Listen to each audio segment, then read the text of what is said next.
The Old School is brought to you by Ahart Solutions, which provides school surveys and applied research. More information at ahartsolutions.com.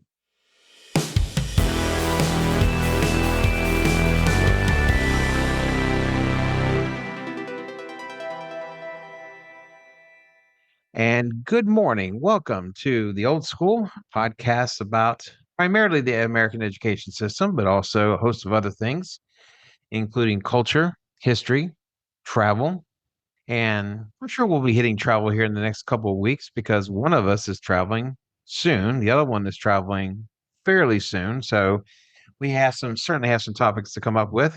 Anyway, as it relates to all things the human experience, with me in this endeavor is Dr. Stephen Bourgeois. Good morning, sir.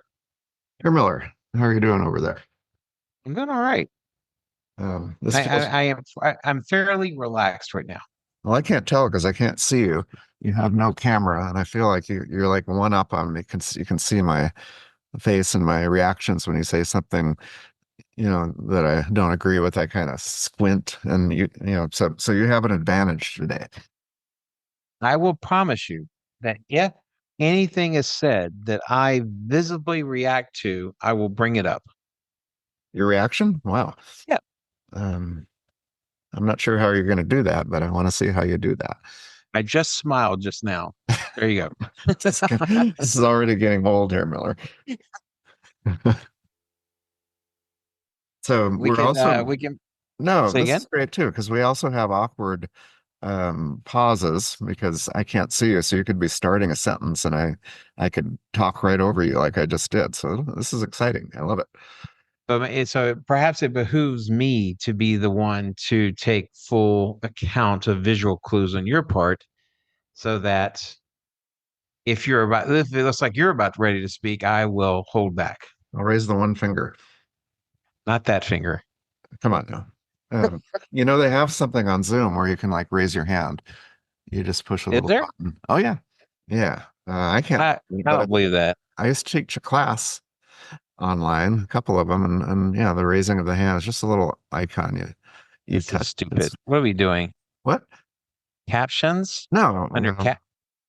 I don't know. Forget this, Herr Miller. It'll take you. It's like setting up a Take me VCR. half the episode to figure it out. So you'll never figure it out. So what are we doing here, Miller? You got us off track. Well, no, speaking of not being able to figure something out. So at the end of the last episode, I peeled back the curtain to announce that here in the very not too distant future, perhaps next week, we are unveiling our new Instagram account. And it's taking me that long to figure out how to post things. It's a steep learning curve. Well, you could have asked him, Miller. I do that kind of thing all the time. I mean, figure things out.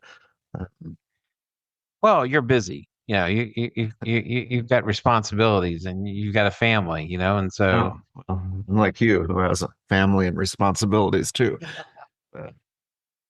I was kind of trying to get you off the hook. I have a friend, yeah, and she is an expert at Instagram. Okay. And so the problem is I just haven't reached out to her yet. So she told me, though, that in order for me to maximize my use of Instagram, I had to get Instagram on my phone. You can't do that, Herr Miller. We had an agreement about having any streaming type anything on our phones. I told her that. Yeah. I told her that. And she said it was kind of one of those things where she goes, okay, kind of that tone of voice, like, all right, you idiot, here we go. You just made everything 20% harder, but we'll see. Okay. I think you're going to do it surreptitiously and not tell me about it, Herr Miller. Anyway, well, today we're going to be talking about grit and determination. And the kind of grit and determination that sees someone through the travails of Instagram, for example, or Zoom, whatever the case may be. Anyway, so the reason why I bring this up is a couple of reasons. One, because you have read about and have even dabbled in research that deals with motivation, that deals with determination, the ability to be able to see something through a certain level of stamina. Mhm. You have both displayed it in your own pursuits as well as demanded it from your athletes as a coach. But the reason why it came up to me is I saw a documentary earlier last week about a man named Seamus Coleman, who was an Irish football player, soccer player. He plays for Everton FC, the team that I pull for in the English Premier League. And they talked about how even as a young child, he was different in that he seemed to be wired to put forth extra effort, to be less willing to surrender a lesson, less willing to surrender a point. And they talked about that even though he was surrounded by people who were more talented than he was, that it was his grit and determination that saw him through and past those other guys to reach the highest level of professional football. In this case, what many people consider the best soccer league, which would be the English Premier League. As often is the case, it's perhaps better to kind of start with a definition. So, as a researcher, as a person who has both displayed and demanded this trait, how would you define grit or determination? Well, I have to back up just one step because you neglected the Bundesliga, and a lot of our German friends are not going to appreciate that remark about the league there in England that you're favoring for some reason. I'm not favoring it. I'm simply pointing out a reality that even our German friends would likely accept. And that is the idea that by whomever gods have determined this, it would seem to be that the fairly widely held opinion is that the English Premier League is the highest level. I Okay. don't like it. I'm just reporting the facts. So Okay. Just couldn't leave that untouched there, here, Miller. So, I mean, grit is a research term, and it's about what you would expect, that you can overcome challenges, you have persistence. There's a researcher named Angela Duckworth, and she's probably the best known for her work on grit and with students particularly. And she has four areas of grit, and I think they make sense. It looks at interest, practice, purpose, and hope. But I think the main element, thinking of your example of the soccer player, football player, is that grit is definitely domain specific.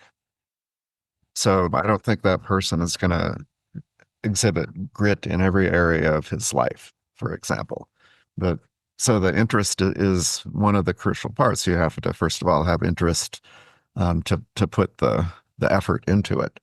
But I think the interesting part is that grit does transfer because you develop a methodology, after the so-called 10,000 hours that you devote to get good or great at something, you realize that you can apply that same ethic in anything else, provided you have the interest. And I think those are the key elements. well, let me put it this way then, because I'm interested in what you said that grit and determination does not necessarily mean that that will be displayed in every aspect of someone's life. Right.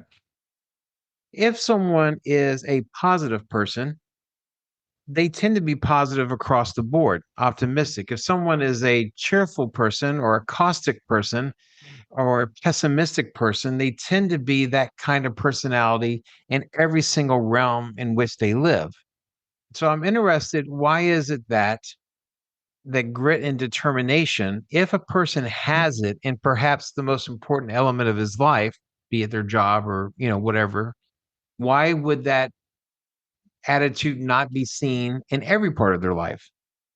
Well, it's the missing connection is interest, and we can't be interested deeply in everything. If we did, we would be, like you've said many times, be paralyzed by choice and not accomplish anything, just be sort of sitting there spinning our wheels. So I think it's connected to interest, that nobody is interested in everything. Um, but you kind of have this little thing in your back pocket where yes, if I choose to do something and I'm interested in it, it's important to me. My ego is involved in it. I love it. I enjoy it. Then you can definitely apply the principle of grit. But I think that you need to learn it and practice it in some area first. And so I think any example of it, somebody has put in a whole lot of hours and that little light has flickered until they realize that yes, I can do many things, but it takes the hours. But they have a ability, once you've done it, to push through difficult tasks. And we've used the little saying that learning a foreign language, a little bit of a foreign language is really fun, and learning a lot of a foreign language is a lot of work. And I think that applies to pretty much any other endeavor. And getting past certain levels is difficult, and most people don't get there, and their interest isn't enough to sustain them, so they'll give up on something. So two things popped in my head, two questions popped in my head. So one, if grit and determination is a situational thing or is an interest-based thing, is there any foundational traits that can be seen across the board that goes into exhibiting determination and grit when it's called for or when you have the interest to do so? Is there something about the person that you could say, you could look at someone at a bar, you could talk to someone for like 30 minutes and say, okay, they have a trait, fill in the blank, that leads me to believe that they might be more capable of grit and determination compared to the next person? The the closest thing I can think of is, being willing to do things that are not necessarily pleasurable in the short term, but have some outcome that you value to the point where you'll put in that work. And so you're kind of making a calculation, because to get good at anything, it's not always fun. I mean, you talk about the joy of practicing the piano or playing tennis or so forth, but eventually the part that say the audience doesn't appreciate are all the hours that go into that, and practicing is not beautiful. I mean, you're banging away at things and playing them slowly and quickly, and have a lot of work behind the scenes. And so grit is, the willingness to do that, to do the hard work that really nobody sees, but it results in that polished product.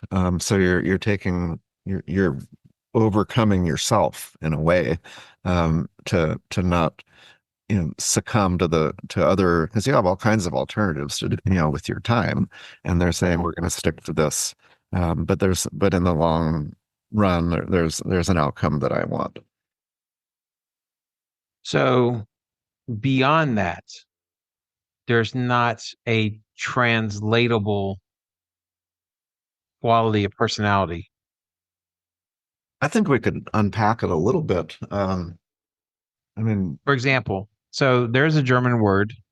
It is zielstrebig, meaning focused, ambition, determined. Is a person who exhibits grit and determination, are they highly focused across the board? Are they highly ambitious across the board? Do they have a high degree of stamina across the board? um, well, the zielstrebig as would be, thinking in terms of a goal, and locking into it, and you're striving for that goal. I mean, it could be a personality trait, but there's often a deeper motivation in there. There's, because what that, having a striving for a goal doesn't really announce to the world what's the why. Why are you doing this? And so a lot of it could come from childhood, and somehow some people are definitely more competitive than others. And being competitive is, a little bit complicated, because there are two sides to it. One, you love to win, but essentially you're dominating people, and you have some need to dominate in a way that's socially acceptable. Um, And then also you don't want to lose, and maybe you've lost before, and we all have. I mean, I've lost so many tennis tournaments, more than I've won, but you learn some things, from losing. But eventually, you don't want to experience defeat, and it becomes part of your self-image. And so that being competitive probably needs to develop in one area initially where you're also good at it, and then things start to happen. But being competitive to me is behind a lot of grit. One of the other things you said that created a question in my head was the idea that being determined or having grit was a developed skill. So is that to say that it's not something that comes naturally, that there aren't because in the documentary, his youngest coaches said that there was something about the boy that was different than his other compadres, some of whom were more talented than he was in a kind of a pure sense, but that he had something that would later come out as determination and grit that set him apart. Can this be can this be born? Is someone born like this, or is this completely a learned behavior? That's a tough question. I mean, you have to first start with your environment, and so a lot of this, could come from your parents. Um, you Often you do it to impress people initially, and so you're trying to please your parents often, or they've given you some pretty heavy goals and impose them, and you follow them and get good at things. But eventually, I'm talking about self-determination now. The goals have to become your own. And that's a interesting transition because that doesn't happen all at once. Eventually, number one, you get good at something. You have self-efficacy. You become accomplished at it, and then you learn to love it even more. If the example of tennis is pretty good because if you just go out with your racket with somebody and walk on the court wearing jeans or something and want to hit around a few tennis balls, you'll do that, and it's sort of maybe fun at first. You'll hit a couple over the fence maybe and laugh, but you're spending most of your time running around picking up balls, and then you realize this is a lot of work and kind of annoying. Um, but the process of getting better at something, it becomes more fun. And then if you get to a certain level, you can turn it into a lot more. It can be very creative, but it's also a competitive outlet. And so it takes a lot of steps before you can be confident enough to even compete in something. So, first of all, some people may listening to this may suggest, why am I asking you all these questions when you said at the outset that you've not necessarily researched a great deal Oh, I on this research topic it per se? constantly. I'm constantly researching grit. Um, no, but I do. I will say that there is always a domain in my student surveys, about overcoming challenges Right. and setting goals and being This is what well, I was kind of getting to here. yeah, and being ready to, liking school even when it's hard. Hmm. So I belong to a gym. You belong to a gym, I believe. Yes. And we're about to witness the complete lack of grit and determination. And that comes from the beginning of the year when everyone has made a resolution to lose weight. And the first thing that they do is they go out and they sign up for a gym membership. And the first 3 weeks of the year, the gym is packed. It is filled with people walking around, not quite sure what they're supposed to do. It's just a mass of humanity. Now, a handful of those people will stick it out.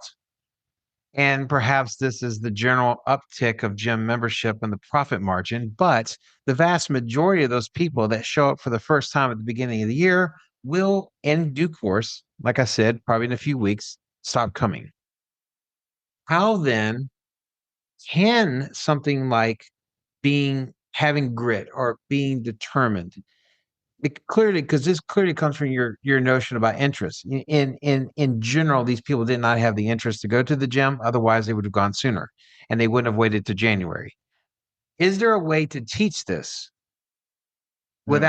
without doing something, horribly unethical of, beating kids into submission and, bouncing basketballs on their heads saying you're my favorite little girl, like the great Santini or something like that. Is there a way to create grit and determination in a person?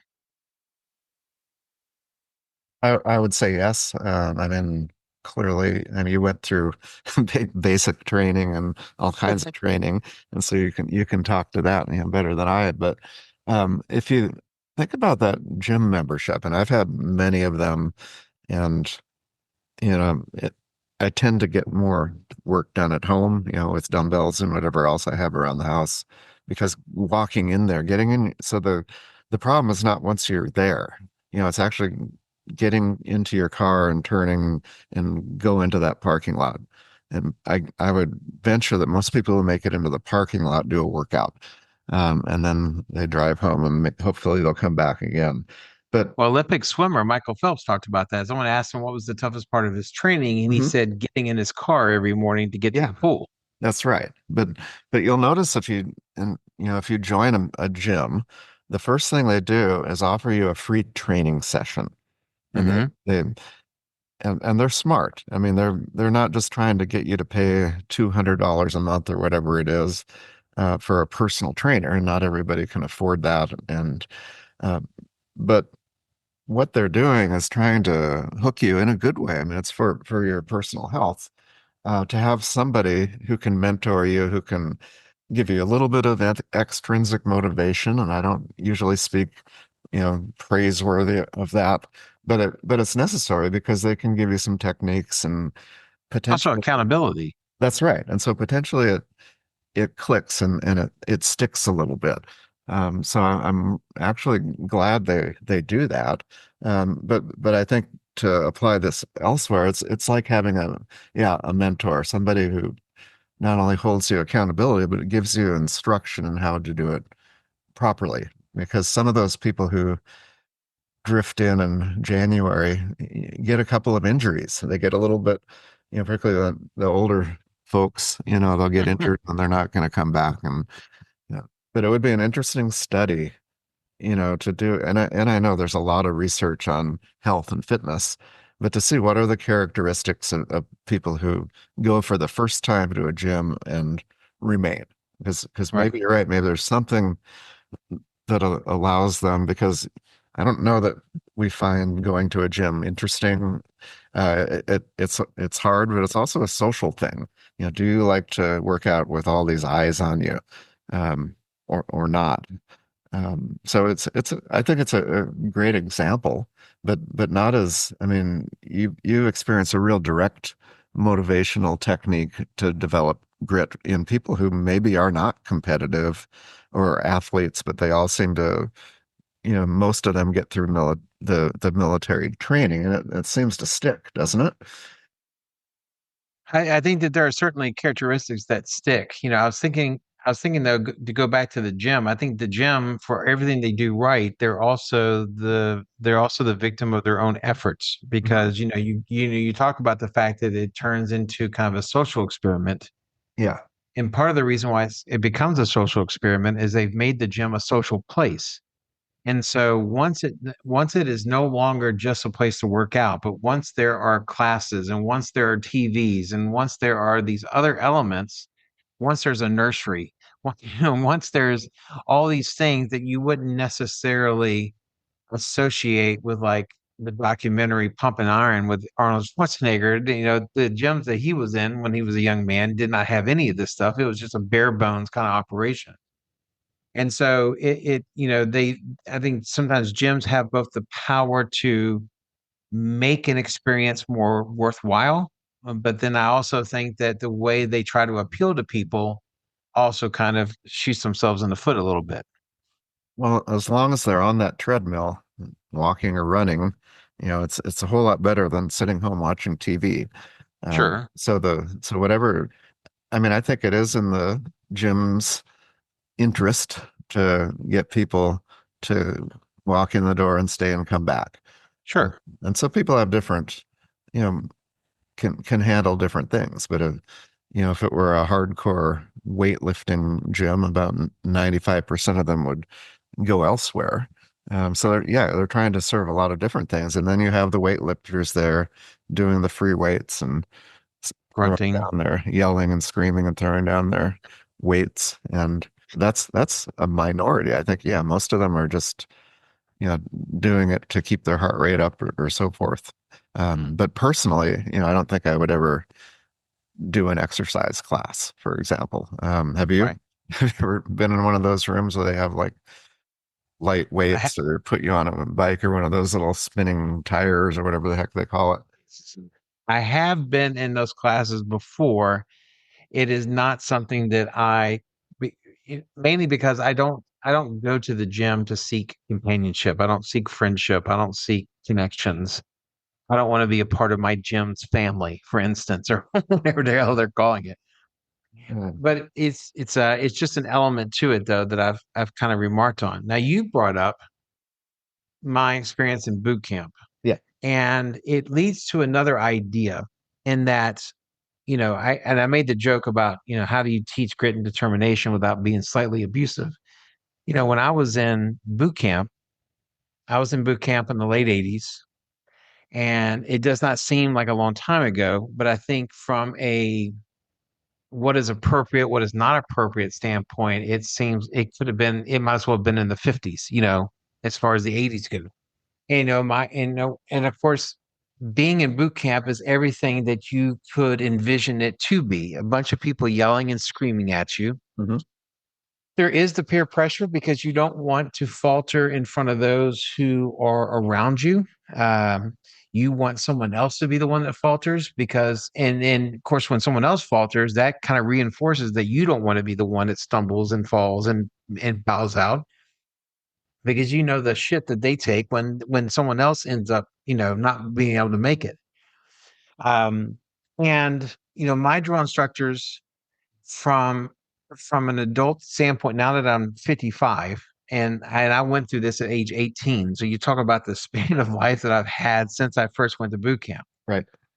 These guys were great motivators and they all filled a different role. There was the senior drill instructor who was kind of like the father figure. There was the head drill instructor who was kind of the main kind of organizer. And then you had what was typically referred to as the heavy. Hmm. And the heavy was the one who did the most yelling and screaming. He's the one that got into people's faces. He's the one that came the closest to pushing the envelope as far as what a drill instructor could do and not do. So, case in point, that so we it by the time I got to boot camp at Parris Island in 1987, it was already starting to come out stories about abuse, stories about what was happening to recruits. There were stories about recruits dying in a couple of cases. They tried to either they were sent on a hike someplace that they shouldn't have been sent to, or they tried to escape. I guess even though it's an island. Wow. And so already there were people on base whose job it was to kind of be on the lookout for abuse. And so our drill instructors had a tactic for that. So that what they would do is if they were about to do something that might mainly be considered questionable, but they would say eyeballs. And everyone basically looks around from whatever position of attention they're in to see if anyone is looking at us. And we would say, no, sir, yes, sir, whatever the case may be. And I remember one time one of my drill instructors got upset at me and he came behind me and he whispered in my ear. And it's very hard to relay the level of menace that I felt. But I remember he came behind me. He came from behind me and he whispered in my ear and he goes, "Hey, balls, Miller." And I said, "No, sir." And he punched me in the kidneys. He punched me from behind, and it took everything I had to keep my legs straight.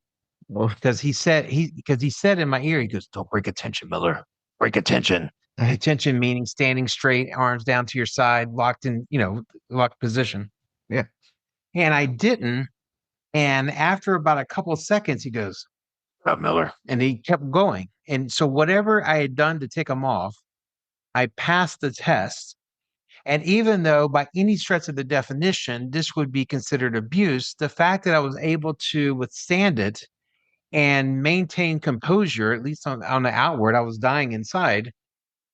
I felt accomplished and I felt empowered. And so you look at the idea about grit and determination, it is certainly a positive attribute, but just like anything else, even the most positive of attributes has a dark side to it. So it makes you wonder. I mean, you're talking about a generational thing. That was a long time ago, and things have softened up quite a bit. I mean, if you went through there now and saw what they do, I mean, I'm sure they're menacing, but maybe the younger generation scares a lot easier than you all did. Well, it could be.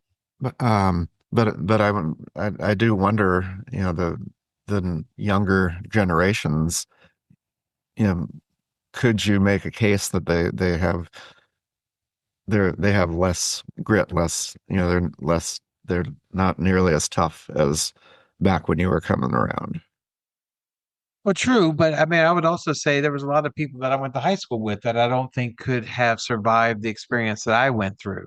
Maybe the margins are greater between those who can handle it and those who can't today, as opposed to what it was in the late '80s. But I am not so vain as to suggest that somehow I was any more unique than other people that were around me. Those folks could handle it as well. And so the question just becomes, how do you relay that stuff? How do you relay that attribute in such a way to make people want to follow it and do it?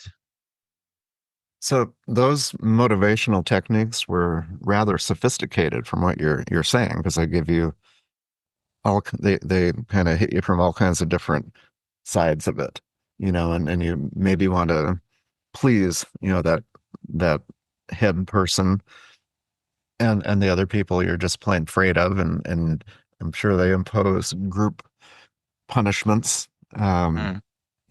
which deals with peer pressure.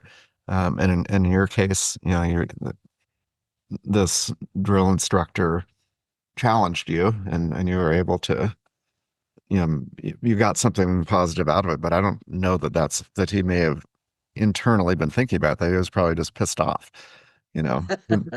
Who knows? But yeah, so I guess that kind of answers the question. I mean, any coach is trying to develop a lot of things. I mean, you're trying to develop skills, but you're really trying to build competitors, and that doesn't always come natural Mm. to kids, on team sports. Um, so that takes a lot of time, and you need to first of all give them the skills, but then week after week you're trying to build competitiveness in those who don't have it. But just don't have it. Yeah, that's right. Are you there, Miller? You seem to have dropped off the planet. No, I'm right here. I was You just are? listening. I was waiting for you to finish your point. I Oh, didn't want to talk over you. wow. Um, well, I need to come up with a new point. But coaching tennis, what was that? We were coaching, or I was coaching boys and girls that was on the same team, and they competed. You win a match in singles or in doubles, and you get 1 point. And so if you're the number three doubles team, male or female, it's worth 1 point. And if you're the number one singles player, it's 1 point. So you have these incredibly elite people playing against each other, and then you have everybody else who's at different levels of development. But, typically those who are, just on the edge of making the team don't have that competitive drive. And so you need to find ways to instill it. And, I had a pretty direct way of doing it. I made them compete with each other. And so every Monday they would we had a nice situation that had 12 courts at a tennis facility that we would reserve once a week. And on that week, I would pretty much create not a tournament, but I'd assign everybody a match. And that was all my doing. I picked who they played. And some of the ones who are kind of on the bubble would have to play for their slot. So they would be a spectator if they don't win that match.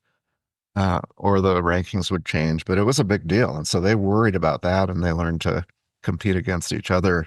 And those, I believe, were more stressful by far than when they actually played against other teams. I'm curious though, because I doubt that, you know, I doubt that you would do much different were you in charge of a tennis squad today. I think you would probably be inclined to follow the tactics that had worked for you and served you well the last time you were a tennis coach. Yeah. We have talked about briefly on this podcast. Check out our episode on foreign languages. That you had a uh, particularly laborious way that you perfected your German, and that it is not something that I don't think any teacher would ever suggest. Here's what you do: go through the dictionary and just Mhm. start flagging the words that you don't know. I mean, you had a very laborious, but ultimately a very effective way for you to learn German. Do you think, to whatever degree that you consider yourself fluent in German today, do you think you could have achieved the same results if you had followed a different path? Or do you think just because of the way you're wired and just the way you go about things that you kind of created the perfect way for you to learn German? There, there's I mean, maybe. I mean, it's possible that I didn't really have a gift for languages. It didn't come easily at all. Um, I wanted to do it. At one point, I was majoring in German, um, and I can remember. So here's you can kind of get to the bottom of my motivation. We had a German culture course, and it was conducted by an old professor, Herr Dr. Hahn was his name. And it was just old school. I mean, he conducted the class entirely in German, and we were asked to prepare a reading and then take part in this discussion. And I did my best, but a lot of the people in there, had much better German than I did. So I was, it, wa- so I, it didn't really stick yet. And then I can remember going into his office at the end of the semester, and it was an oral exam. We've talked about these. I don't think I've told you the story, but so he would ask a question, maybe about the Weimar Republic or something, kind of a real general one. So he's not getting at specific things, but allowing you to speak freely. And I essentially froze. Uh, Hmm. and, so he's just waiting, and eventually he said nothing. I just kind of shook my head and forced my way through a few. I managed to barely pass the class, but it just something snapped. I said that's never going to happen again. And so that's when I started, reading, a lot of books, philosophy, literature that was not assigned. But if anything was assigned, in fact, I probably have that book behind me for that class because I went through it, and I would underline every word that I didn't know, which was a lot of them. So there's Mm. probably 60, 70, 80 on each page. And I would look up each one and write it very small above the top. Then I'd put them in a notebook, and then I would study them. I actually had kind of this computer that did flashcards, and you had to spell it perfectly in German to get it right. And then it would sort it out. But yeah, I think he kind of hit me and he was a very nice, gracious man, but the competitive thing hit me right then, and I took it to the extreme, but I continued that um, for a very long time until eventually you didn't see that many underlined words because I knew most of them, but it was systematic, and it just bothered me. I don't know one word in something I'm reading, and that's not actually a best practice. You want to be able to read fluently and learn from the context and come back. But I was just Right. a little bit pissed off, I think, and I held on to that to this day. Well, I think it goes back to your beginning point to say that grit and determination is often based upon interest and not a widely held, equally applicable trait that someone might use in their life. To whatever degree it can be said that I do well speaking German, some people say that it's a talent. I've often said it's not a talent, it's an interest.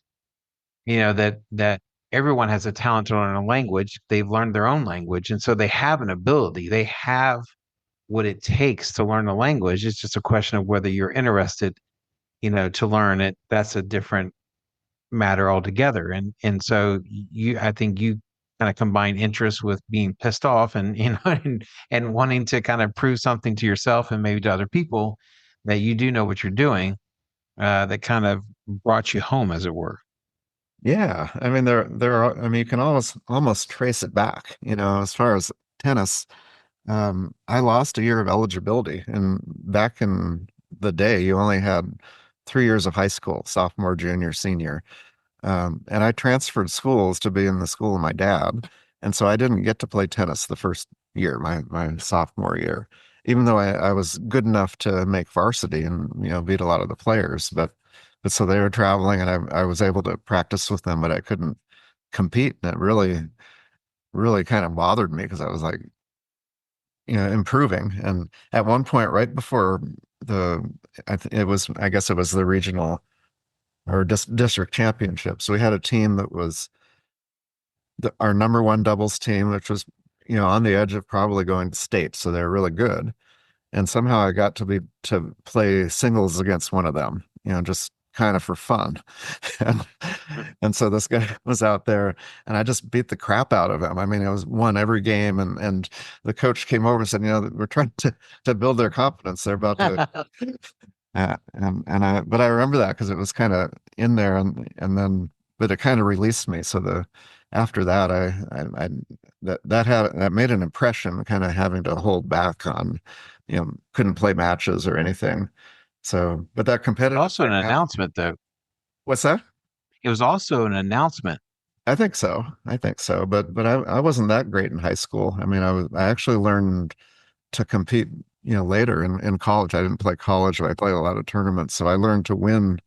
I had a really great mentor and but that weird competitive thing, it does transfer. I think being competitive does transfer.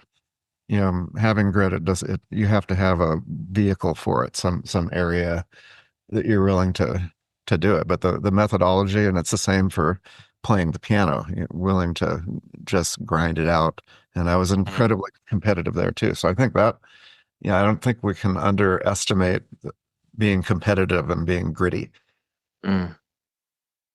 Well, it's a fun topic to discuss. If someone wanted to read, perhaps for the purposes, and you may or may not know this or not, but I mean, if someone wanted to read something that was accessible for a layman on studies dealing with or philosophies dealing with grit and determination, do you know of any authors that someone could go to? Nothing jumps out at me. I mean, I mentioned Angela Duckworth, and Yes. these researchers also write books, Okay. which are more for a general audience. And so, yeah, there's So the next time you go to Barnes and Noble and you're sitting there looking through and trying to find something that might give you a hint as to the philosophy, the motivation, the kind of the methodology behind it.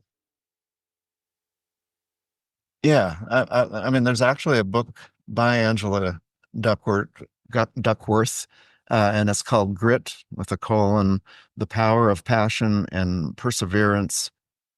And that would probably be a great place to start, and that's definitely going to be, for a general audience as opposed to the journal articles that are essentially reporting studies and a lot of statistics. But that would be a good place to start, and then you can always expand on that. But she's one of the big voices, and then as I alluded, anything with self-determination, that whole body of literature would fit as well. And then there's a popular book called Drive. Have you heard of that? I've heard of it, but I'm not sure I'm familiar with what it deals with, although I can probably guess by the name. Yeah. So it's really it's by Daniel Pink, and so By who? Daniel Pink, and he Okay. summarizes a lot of the motivational theory literature, particularly self-determination theory, but it's it's for a general audience, and he gives a lot of really great examples about motivation. And so I think grit and motivation, and that's why I'm interested in grit. There's certainly a lot of overlap, and I think the most intriguing part is the source of grit, the why it Mhm. develops. It's a fascinating topic. We will link to those books that Dr. Bourgeois just referred to. We'll link those to the description of the episode. It is a topic that I think has got a lot of people's attention. It's come up recently because of a couple of high-profile instances where NFL football players have refused to go out onto the field when it was their turn to play. Right. And this has been the source of much conversation.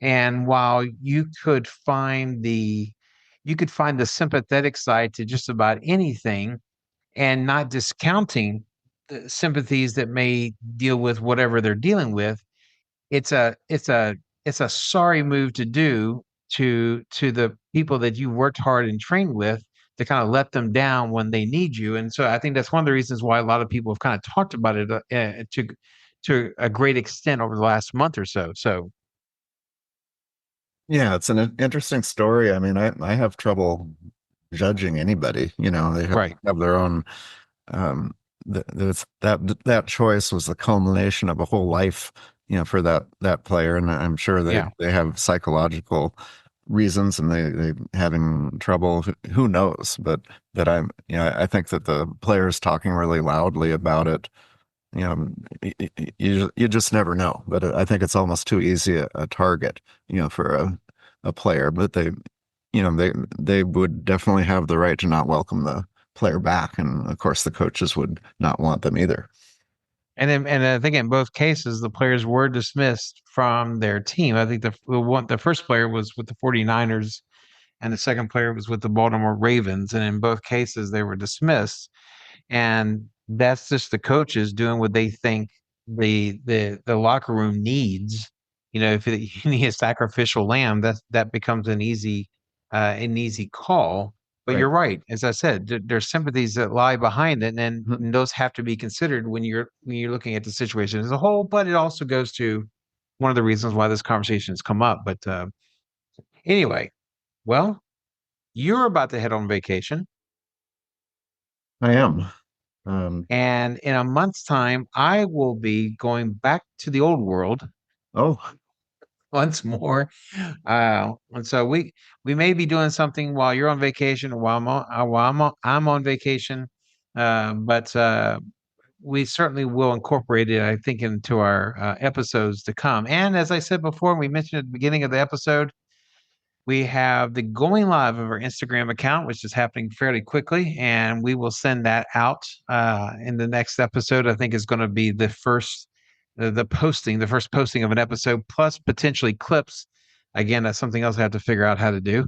But posting of clips and things of that nature, we'll start inhabiting. We'll announce the account name for that Instagram account on the next episode, but just something to keep in mind and look forward to. And also, thank you all very much for listening to our ramblings about this pretty interesting topic. it's an And with excellent that, topic. Yeah, yeah. yeah, We talked it through. Last week we talked about nothing. I thought that was fun too. yeah. And so, if at this point, then I guess I will say au revoir and bon voyage, Herr Dr. Bourgeois. Auf Wiedersehen, Herr Müller.